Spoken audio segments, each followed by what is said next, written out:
Okay, sorry, I just realized I didn't give you a break between the classes. Usually I start at 4 after Phil's finished doing the camera stuff, but I got a bit nervous and I just started right away. So it's still not yet 4, so you still have time to take a break. I just got a bit nervous. There's a couple people observing this class, so if you're wondering why Jordan, your calculus teacher, and Mary Power from the Center for Teaching Excellence is here, there's just going to be a couple people observing this class today. So sorry for starting. So this warm-up page was supposed to be up there, but you didn't have to start working on it yet. So we'll start at 4 o'clock. I'll give you guys another 2 minutes to have your break between classes.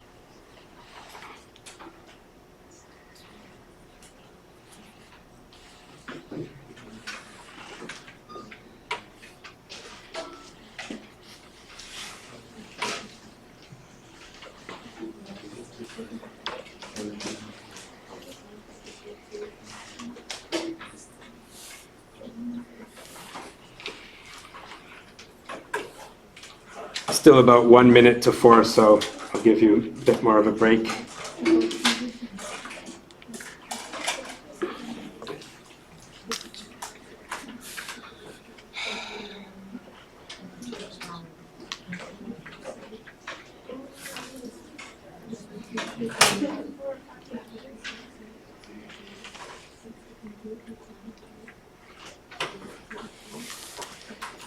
Okay, since it's 4 o'clock, once again, sorry for starting the warm-up so early.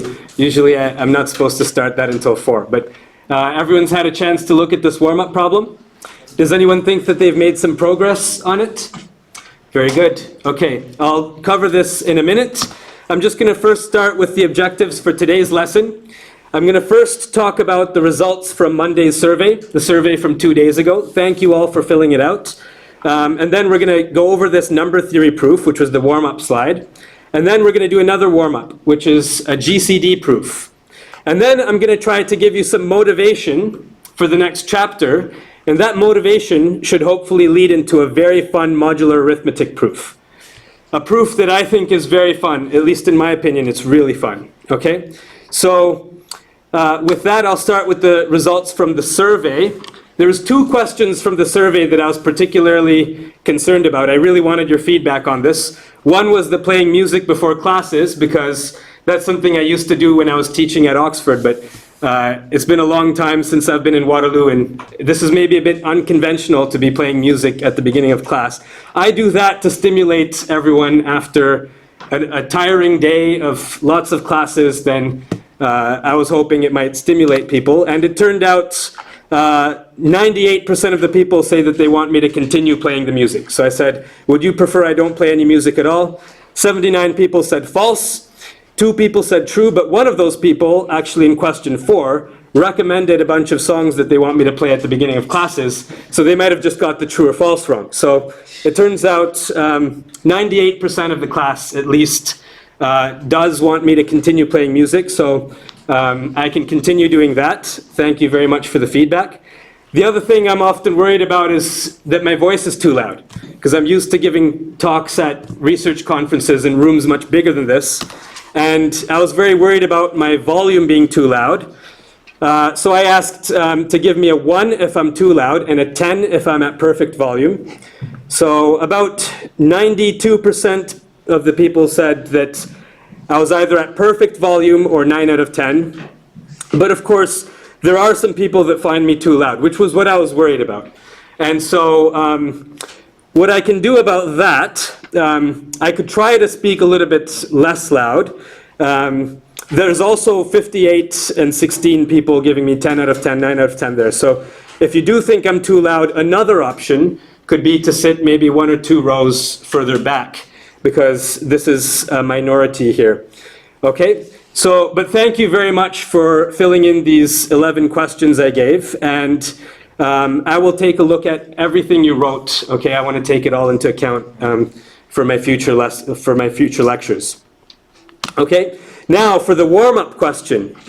So the first part, it asked to prove that n factorial plus 3 is not prime, as long as n is greater than or equal to 3. Okay? The second part was a bit more complicated. We're proving that for every prime number k, we can find k consecutive non-primes. So k equals 2 is a prime number. We can find 2 consecutive numbers, 8 and 9. 8 is non-prime, 9 is non-prime. Okay, and we're going to prove that we can do that even if we're not just dealing with k equals 2, but also k equals 3, k equals 5, and so on. So, this proof, first of all, if you're wondering why am I asking you that, that was actually a Math 135 question from fall 2007.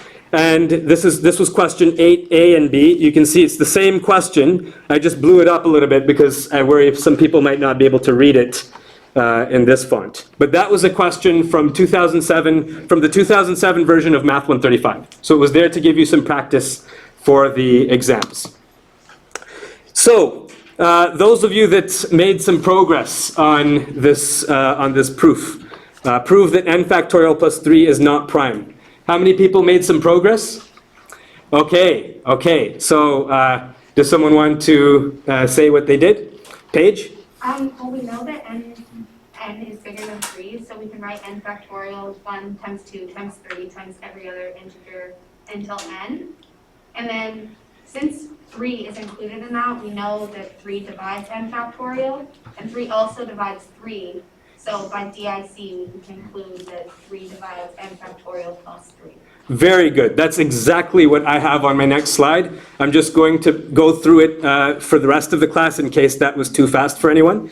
So I prepared this slide assuming the worst case scenario where no one's able to figure out the proof. So I was going to ask the class a question. If n factorial plus 3 is not prime, then can you tell me a prime number other than itself that factors it? Okay, if it's not prime, then tell me one number which is not itself that factors it, other than 1 or itself. And often people will then think, okay, 3 factors n factorial plus 3.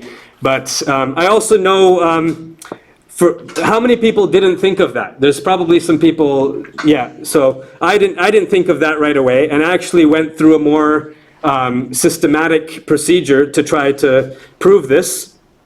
And I know on the survey also a lot of people said they want me not to just give the proofs, but to also talk about how I think my way through the proof, my thought process to do the proof. So here's the thought process. So first, I try the smallest possible prime factor. I want to find a factor of n factorial plus 3. Okay, I don't start with a prime number like 29 or 31 or something big. I start with the smallest and simplest prime number, 2. Does 2 divide n factorial plus 3? You can yell it out? No, okay. And yeah, why is that, Eric? Because no matter if it's even or odd, it'll always result in an odd number when you take the n factorial plus 3, because, yeah, I don't know, that's how I started doing the proof, because I checked it, did like the case where it was even or odd, and then I checked what it would result in every time it results in an odd number. Oh, every time you plugged it into your calculator, you got an odd number? Yeah. Okay, but how would you prove it on an exam? You can't just say that for the first 10 numbers I checked, it worked. Mia? Well, n factorial, like they said, it's 1 times 2 times 3 times the next numbers until n, and that's always going to include 2 as a factor, so n factorial is always included. And then if you add an odd number, then it's odd, so 2 will not be odd. Excellent. Yeah, so I'm just going to repeat it in case anyone wasn't able to hear that. She said that n factorial, it's something times 3 times 2 times 1. It has a 2 in there. It's written as a product of numbers including 2. So 2 is a factor of n factorial. That means n factorial is always an even number as long as n is bigger than or equal to 2. And then you have an even number plus an odd number. So n factorial plus 3 is always odd. Okay? So that didn't work. 2 doesn't divide n factorial plus 3. Now let's try 3. 3 divides n factorial plus 3. That's the question. The answer is yes, because again, n is greater than or equal to 3. So I can write n as something times 3 times 2 times 1. So Paige got that immediately. So 3 divides n factorial. 3 also divides 3. So 3 divides n factorial plus 3. Why? DIC. DIC, divisibility of integer combinations. Okay, good. So now we know that there's a factor other than 1 or itself, so n factorial plus 3 is not prime. The second question, prove that for every prime k, we can find k consecutive non-primes. How many people made some progress on this one? This one's a bit tougher, isn't it? Okay, I also got stuck when I started this, and I think if they didn't give us part A, then I wouldn't have known what to do. But because they gave us part A and part B, usually there's a reason why they do that, why this is a part B of question 8. The part A, let's try to use part A, okay? So no one made any progress with this one? Okay, let's go through it. So 3 divides n factorial plus 3. We already proved that. And I can also use the same type of reasoning to say that r divides r factorial plus r. As long as n is larger than or equal to r, then any number, 5 divides 5 factorial plus 5, right? Because 5 factorial contains 5 in it. And then, so 5 divides 5 factorial, because 5 divides 5 times 4 times 3 times 2. 5 also divides itself. And so again, r divides r factorial plus r. And it doesn't matter if r is equal to 3, 4, 5, 6, okay? So I'm going to make a claim now. Oh, Paige? Is it supposed to be r factorial or n factorial? I think I meant to say r factorial here. Good. Yeah, no one in the last class pointed that. No, that's supposed to say n. So this is n factorial plus 3. Yeah, this was supposed to say n factorial plus r. So no one said that in the last class. Usually by the time I do this class, the previous class has told me if I've made a typo. But that's a good point. So this is the same proof as what we did for 3 divides n factorial plus 3, except we have r instead of 3. Okay? Does anyone have any questions? Sorry, I might have thrown you off a little bit there. But I think also r also divides r factorial plus r. That's also true. And we're actually going to use that. So r divides n factorial plus 3 as long as n is larger than or equal to r, but it also divides r factorial plus r. And now I'm going to make a claim. K consecutive non-primes, I'm going to write it like this. Okay. This one is divisible by 2, by the argument we just made. This one is divisible by 3. This one is divisible by 4. This one is divisible by k plus 1. And how many numbers do I have here? I have something plus 2, something plus 3, all the way up to something plus k plus 1. How many numbers do I have?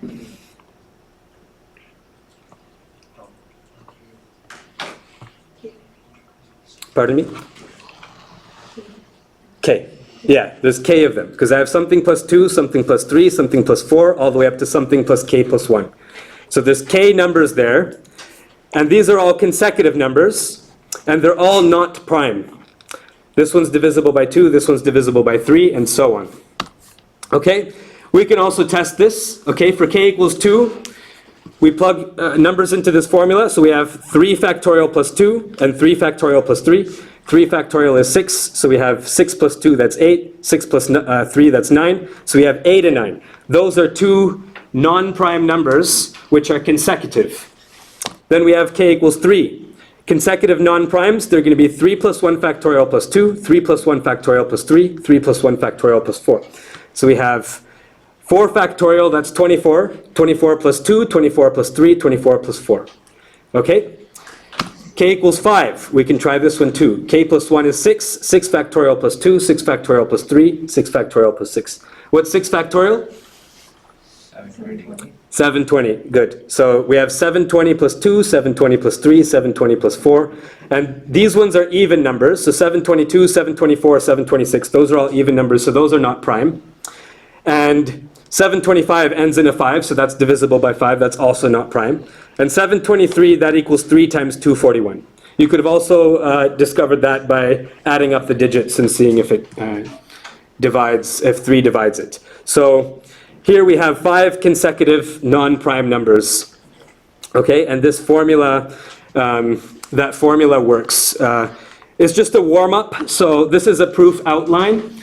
If you don't feel comfortable with this proof, you can try to spend some time writing it out in your own words. But that's the proof idea here, okay? And I know a lot of people have been asking me, how do I approach these proof problems? I don't know what to do. Has anyone seen a question like this before? N factorial plus 3 prove that it's not prime? No one's ever seen a question like that before? Okay, there was one student in the last class, he said that he's seen questions like that on a math contest. But for the most part, we're giving you questions that we believe you would be able to prove using the theorems in the course notes, but you've never seen any question like this before. We're asking you to think in a way that you might not have had experience with before. Okay, so it's a little bit different. There's no step-by-step procedure that always works. Something like the product rule in calculus, if you have two functions, you want the derivative of the product, then you do the derivative of each function and you use a formula to calculate the derivative of the product. And there's a step-by-step procedure, and as long as you follow that step-by-step procedure, you get the answer.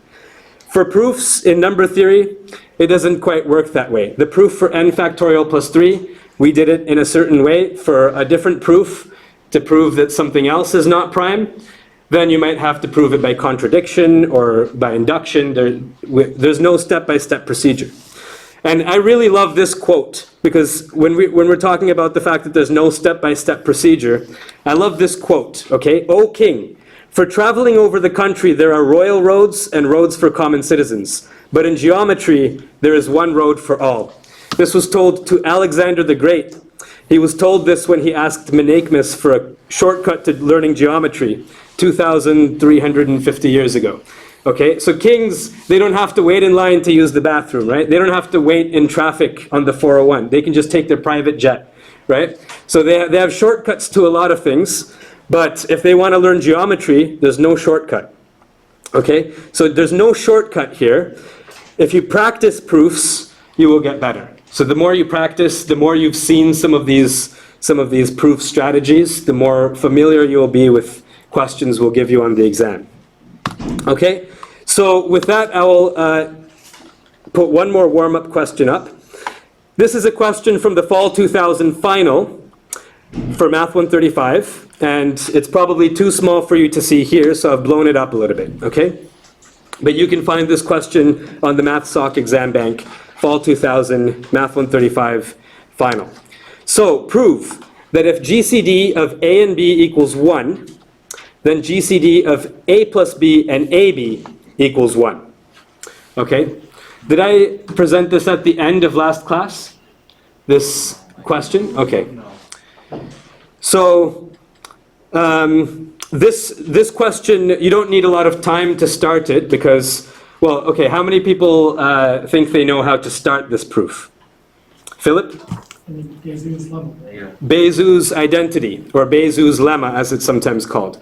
Yeah, so I told you before, well, we went through all the proofs in the course notes, almost all of them, they started with Bézou's identity, so it's not a bad idea to start with that. And this time actually we'll give you a little bit of a proof strategy for GCD problems. So the Bézou identity is a good place to start when the GCD is in the hypothesis. Here we have a hypothesis and a conclusion. So there's a GCD in the hypothesis, so it's a good strategy to use Bézou's identity. Now, we can also use GCD with remainders when the GCD depend on when the terms in the GCD depend on each other. So if we want to do GCD of A of X, where A depends on X, then you might want to do GCD with remainders. GCD characterization theorem, that's good to use when the GCD is in the conclusion. Okay? Now in this case, we do have a GCD in the conclusion. Okay? So how would you use the characterization theorem here? The GCD characterization theorem.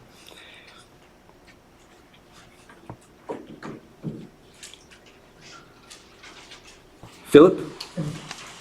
If we find integers such that x times a plus b plus y times ab equals 1, therefore 1 is the GCD since 1 divides both of those.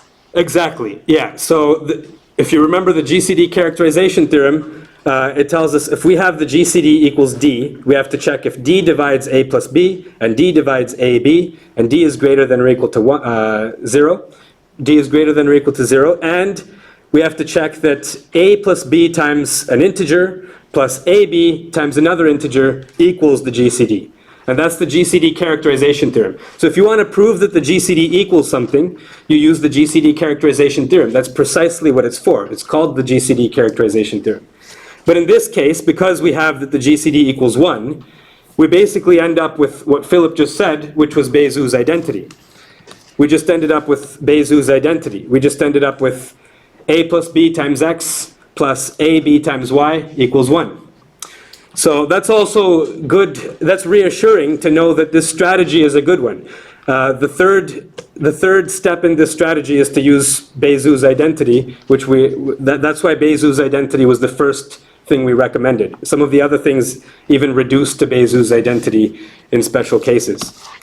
Okay, now there's the definition of GCD. That's something you can use when nothing else seems to work. Okay? Are there any other GCD theorems we might want to use if we want to prove something about GCDs?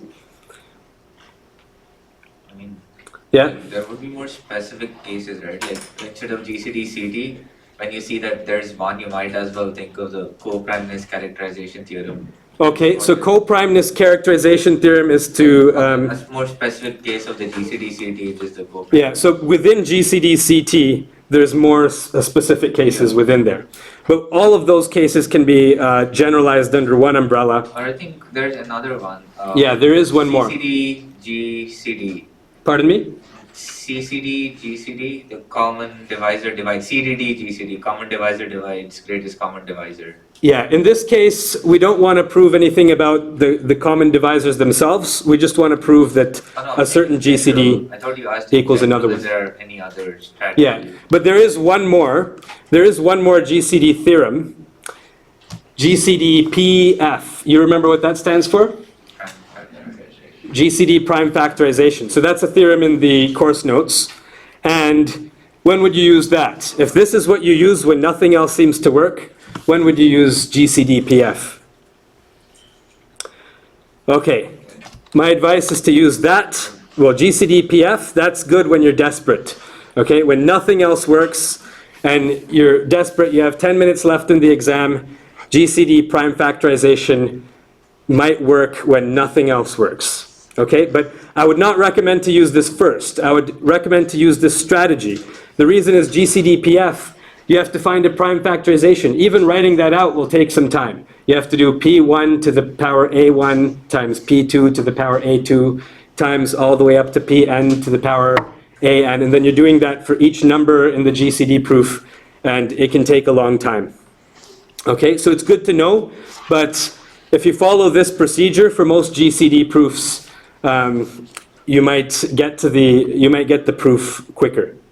So we will use Bézout's identity, as I think Philip suggested. So we have that the GCD of A and B equals 1. Okay, that means AX plus BY equals 1 by Bézout's identity. Okay, now what else should we do? We want to prove something about the GCD of A plus B and A times B. Here we don't have any A times B. So what do you think we might want to do?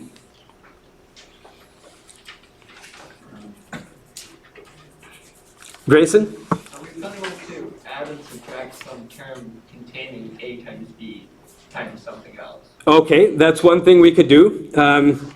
That's one thing we could do. There's something we can do to get from here to an expression that has a product of A and B without, because then you don't even know what you want to, oh, I don't know the timer. Versano, you were going to say something? I was just going to say maybe multiply everything by b. Okay, you could multiply everything by b and you'd have a b squared there.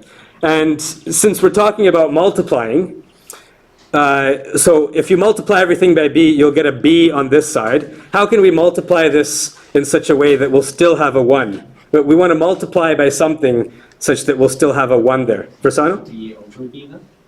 Okay, so multiply by 1. That's a good idea, but let's let Grayson answer as well. Square both sides. Square both sides. That happens to be what I did in my proof. So I squared both sides. So here I'm multiplying it by itself, and so the 1 stays where it is, because we know we're going to need that, because we're doing a GCD co-primeness proof. And then we got the AB that we wanted. Okay? And then now what is it that we want to prove? Remember what it is that we want to prove. We want to prove that the GCD of AB and A plus B equals 1. How would we do that? What's the theorem that tells us how to, someone already mentioned it once, but what's the theorem that tells us how to characterize whether or not two numbers are coprime? CCT. Yeah, Arnav? CCT, right? CCT, that's coprimeness characterization theorem, right? So if we want to check whether two numbers are coprime, we can use the coprimeness characterization theorem. That's precisely what it's for. So this states that GCD of A plus B and AB equals 1 if and only if A plus B times P plus AB times Q equals 1 for some integers P and Q. Okay, so we want to prove that this equals 1, and this will definitely equal 1 if we can prove this, because this if and only if goes both ways. It means that if we can find the P and Q such that this expression is satisfied, then we know that GCD of A plus B and AB equals 1. So we just want to find this P and Q, and we can do that by rearranging this equation we have right there. We rearrange it, and we get A plus B times this, plus A times B times that, equals 1. So we found our P and the Q, and because that P and the Q, those are integers, then by the coprimeness characterization theorem, we know that GCD of A plus B and AB equals 1. Okay? Does anyone have any questions before I move on? Grayson? I think you should have a 2 in BXY up near the top of the slide. Yeah. Oh yeah, so yeah, that's an error I have there. That should be a 2. But it That's looks like right, you- yeah. You fixed it from the bottom line. Yeah, so that's why I had a 2xy here and only a 1xy there. Thank you for pointing that out. Yeah, sorry about that. No one pointed that out in the last class either. Okay, so does anyone have any questions about this proof though? It's quite, it's okay. It's just a few steps, right? Once you start with Bezout's identity, and you recognize that we want to prove something about A times B, and we only have A and B added in some way. We don't have any A times B. You can square both sides. That doesn't change the right side, but it gives us this AB that we wanted. Then we just have to rearrange it until we can use this coprimeness characterization theorem. Okay, so since I'm not seeing any questions about this, I'll move on to the next slide. I want to motivate a little bit. Oh, Arnav? Yeah, like, what did you manipulate there? Like, I sort of lost it after the CCT. Like, A plus B. Because if you're using the CCT, does that mean you assumed values for P and Q? No, so we're not assuming any values of P and Q. For the CCT, it works both ways, right? So the CCT states that A plus B and AB are coprime if we can, if and only if, so that means it's true if we can find a P and Q such that this expression is satisfied. And here we found the P and the Q. We found the P and the Q, and it worked.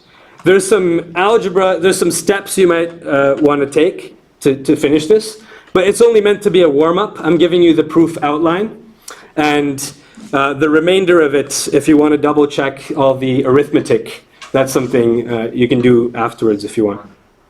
Okay, so I think at this point in time, when I was taking Math 135, I needed a little bit of motivation to understand why we're doing all this, okay?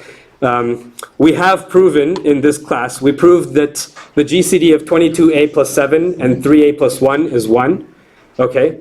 But I don't think I've seen, has any of you seen a mathematical problem where you had to deal with 22a plus 7 and 3a plus 1 at the same time? For Sano? Might have been on a Mobius quiz. It might have been on a Mobius quiz. What about in real life? No.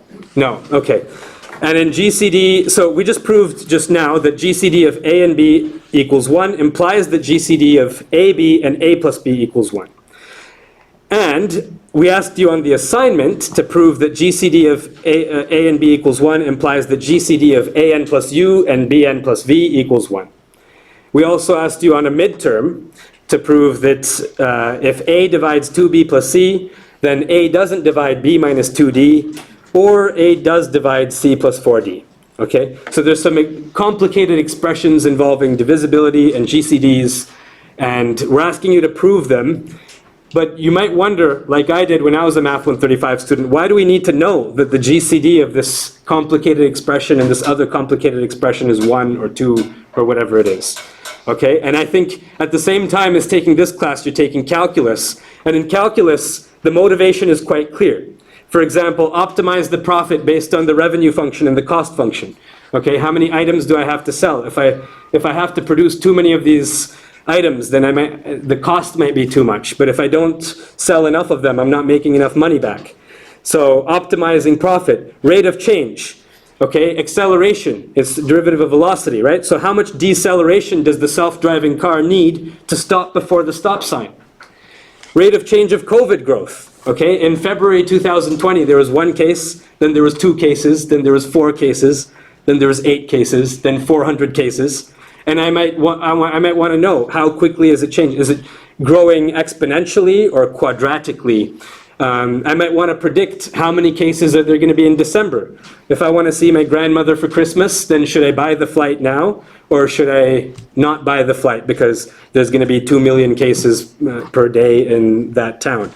Okay, so we want to know the rates of change of things. I never needed anyone to tell me why we're learning calculus. Right away I see there's some function, I can get the slope, I can know about the growth of that function. It was always intuitive to me why we learn calculus. For number theory and Math 135, it was a little bit harder for me to grasp. For example, we could prove this. This is what we proved on the midterm, except I've replaced C with GCD of U and V and D with GCD of E and F.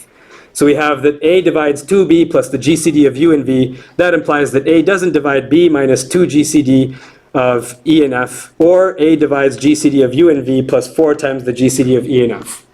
Now, why would we need to do that? Can anyone see why we would care about that?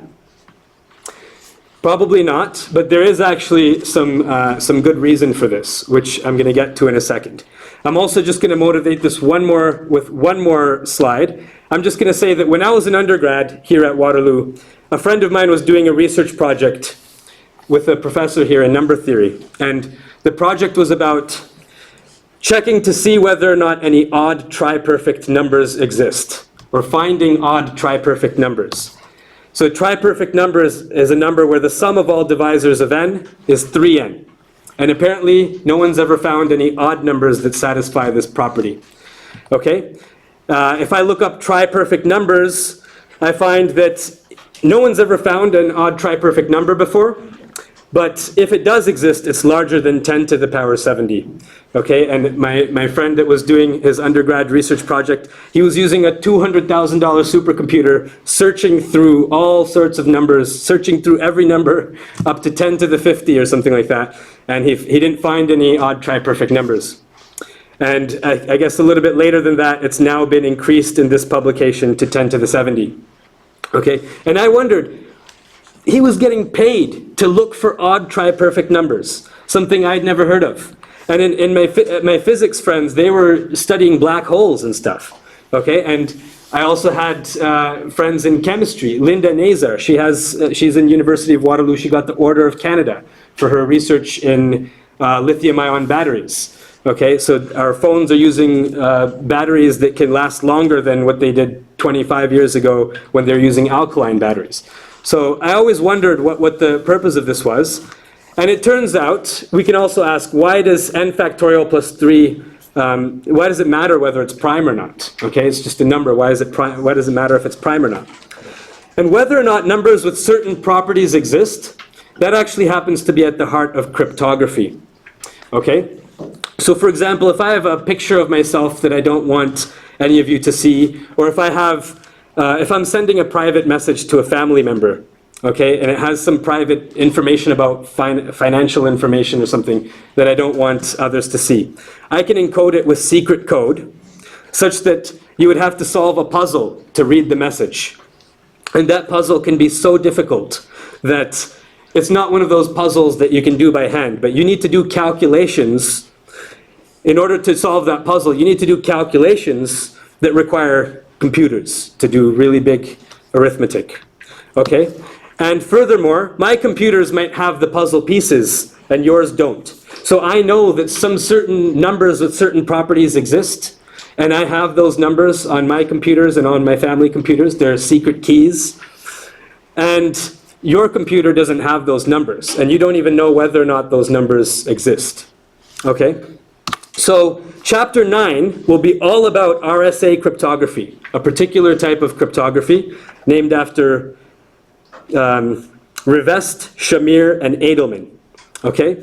So chapter 9 will be all about cryptography. You're going to learn how we can use number theory to actually secure information.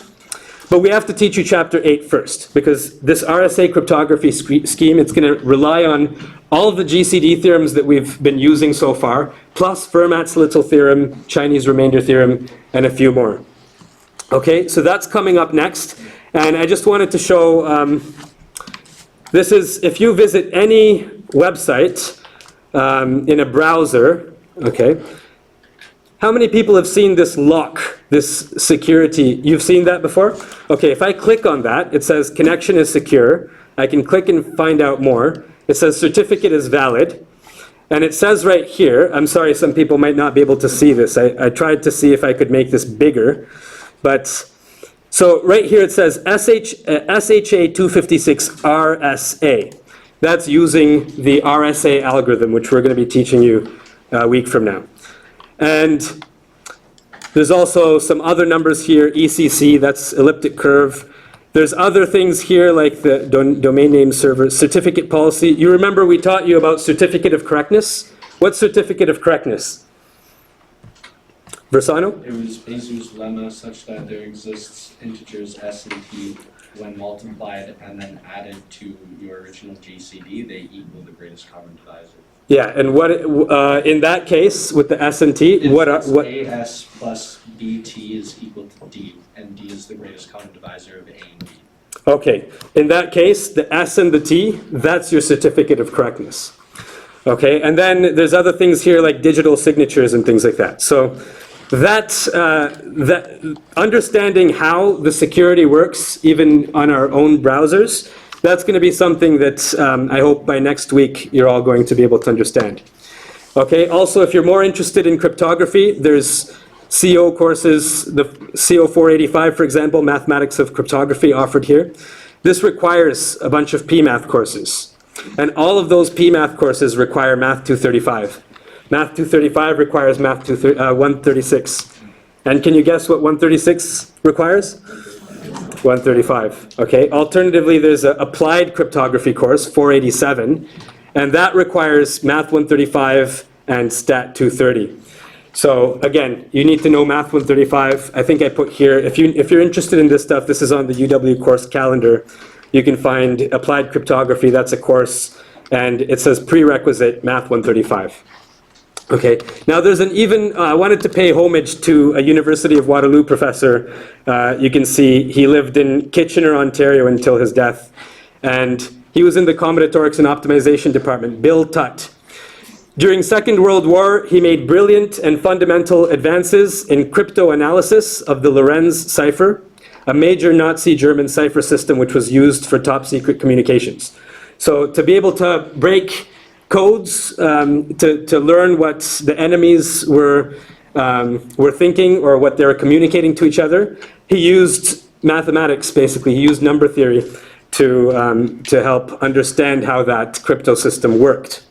And if any of you, have you ever been around the Davis Center building? There's a street on the University of Waterloo campus named after him. It's called William Tutt Way. Has anyone seen that one? Okay, a couple people in the, oh yeah, you've seen it, Jimmy. Okay, good. Okay, now something else. Cryptography, I already knew before taking Math 135 that cryptography was going to be one of the applications. Everyone that's taken Math 135 knows that, so I wasn't surprised about that. There's actually one more application of Math 135 that I want to talk about doing these GCD proofs. And that's, I think, even more powerful than cryptography.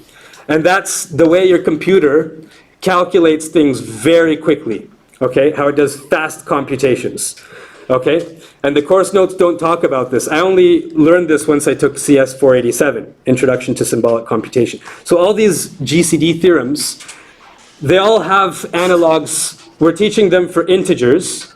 we also have polynomial versions of those theorems, okay? And then if I want to multiply two huge numbers together, huge, you might wonder, why does it take so long to upload my assignment to Crowdmark, but the computer can multiply these huge numbers together so fast. Okay, now imagine you have a number, you have a polynomial, it's a1 x1 plus a2 x2, a1 x to the 1 plus a2 x to the 2, all the way up to a15 x to the 15, and you multiply that by another polynomial. Okay, now if you plug in x equals 5, you get a huge number, right? You plug in x equals 5, you get something that's bigger than a15 times x to the 15. Okay, you can get big numbers this way. And if you want to multiply two polynomials that are order 15, that's not too hard, right? There's 15, 16 terms here, 15, 16 terms here. It's not that hard for the computer to do. Now you multiply these two numbers, and you multiply these two polynomials, and you get a number. You get the product is some other polynomial, and then you plug in x equals 2, you can get the product of two huge numbers that way. And that's symbolic computation. So numerical computation is a special case of that. You plug in numbers at the beginning, and you're just multiplying the numbers numerically. Here you're doing symbolic computation. You're working with symbols, and then you plug in the numbers later. And I took this course a long time ago. The current Dean of Mathematics, Mark Giesbrecht, he was actually the instructor for that course when I took it. And so it requires CS 234 or CS 240, which require Math 136, which requires Math 135. And you'll see if you look at the course notes for that course, it's GCD theorems all over the place. Okay, another very quick piece of motivation here. I'm going to show you an 18-second video here. I don't even need that one. Okay, so how do I turn up the volume? Now this is a video, this is a former student of mine actually, and he's asked a question. This video became viral because he answered the question so quickly. Okay? What day of the week will it be 100 days after Monday? Modern Wednesday. How did you know that? So, what did he say at the end? Modular arithmetic, right? So, just for anyone that wasn't able to pick up on what they said there, he was asked, what day of the week will it be 100 days from now?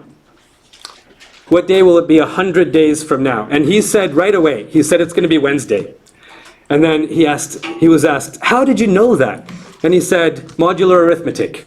Okay, so he was asked, how did you know that? The answer is modular arithmetic. Okay, and you've probably seen, if you did the practice exams, you've seen this mod everywhere, right? So, who's ready to learn modular arithmetic? Few people? Yeah? Okay, so let's do a little bit of modular arithmetic. So 28 is congruent to 0 mod 7. That's because 0 is the remainder when we divide 28 by 7. Okay, now I'm just going to show you something quickly. We're going to prove a lot of theorems about modular arithmetic on Friday. But for now, I'm going to show you something quickly. So 28, we subtract 1 from both sides. We get the 28 minus 1, that's 27. 27 is congruent to minus 1 mod 7. Okay? And so I'm going to show you now how to basically answer a question 100 times harder than what my former student answered in that quiz show.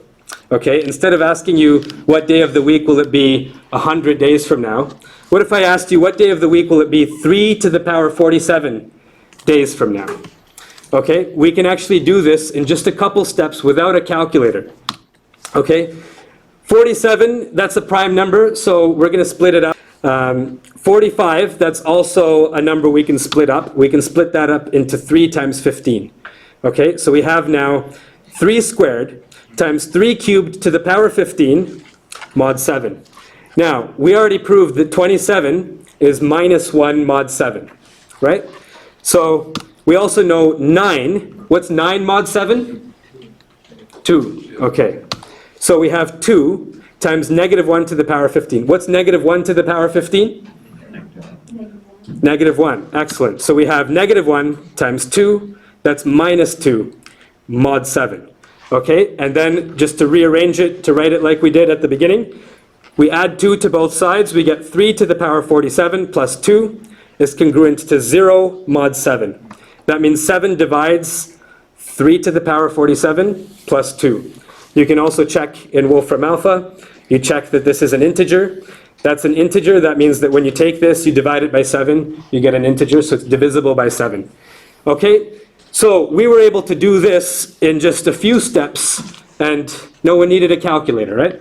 So if now you're on a quiz show and someone asks, what day of the week will it be? 3 to the power of 47 days from now, what's the answer? Versano? The day is currently plus 2 more days. Plus 2 more days?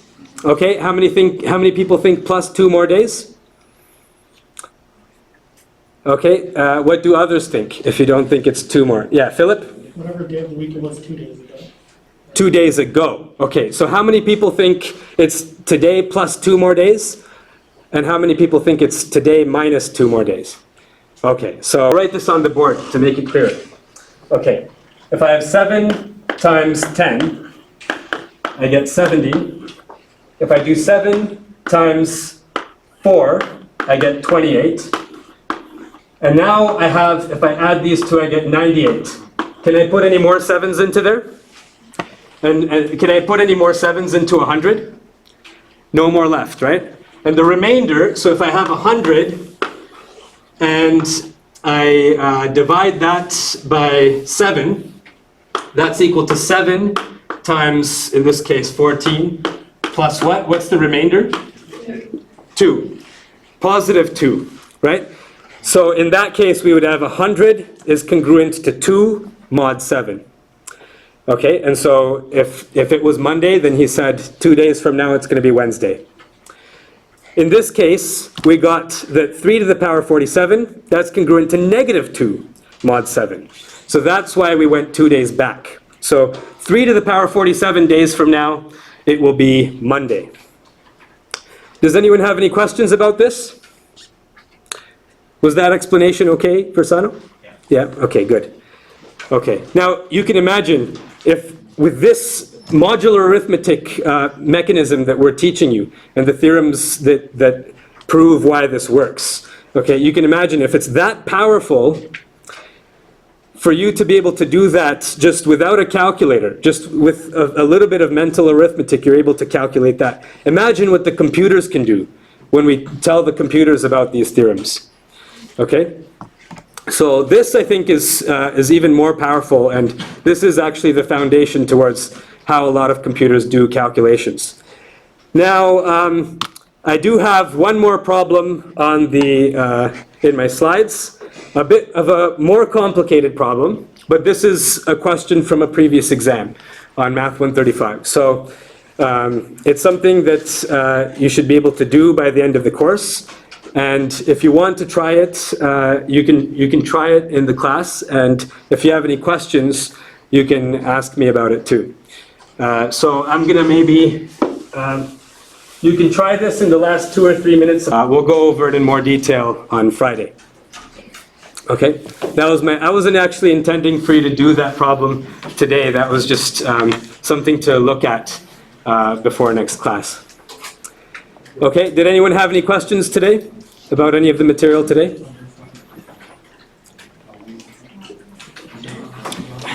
Okay. Okay, I'll see everyone on Friday.